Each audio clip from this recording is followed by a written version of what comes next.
knowledge and guidance. There's two different things. Knowledge increases for a human being. When you're a child, you know very little. When you're 2, you know very little. When you're 3, you know a little bit more. When you're 4, you know a little bit more. When you're 40, you know more. When you're 41, you know more. When you're 70, you know more. When you're 75, you know even more.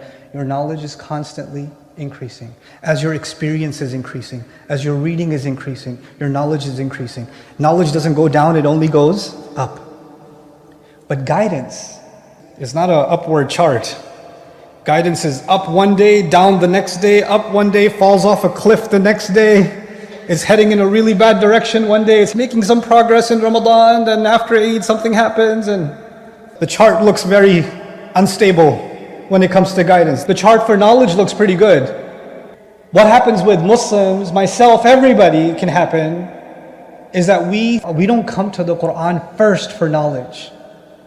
We come to the Quran first for guidance. And the thing is, we read something we've already read before. And what do we say? This khutbah is about Surah Al-Asr. I've heard Al-Asr a million times, man. I already know it.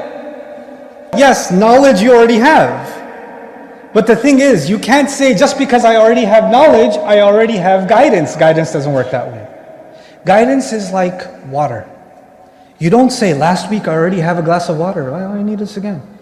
Allah compares the Quran to rain, to water. He does this for a reason, because the earth needs to be nourished again and nourished again and nourished again. So actually, the second thing that will help me contemplate the Quran is I will understand that even though I'm learning from it, I'm getting knowledge from it, knowledge was never the goal. Actually, guidance was the goal.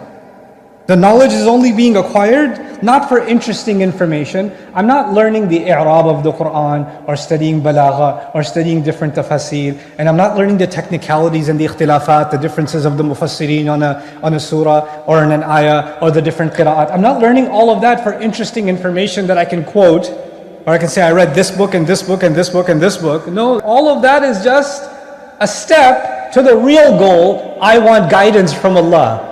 That's why this book was sent. Not because of the information, but because what that information leads to. It leads to guidance. And my heart has to always be aware when I'm studying anything, what is the guidance here from Allah? What does Allah want from me here?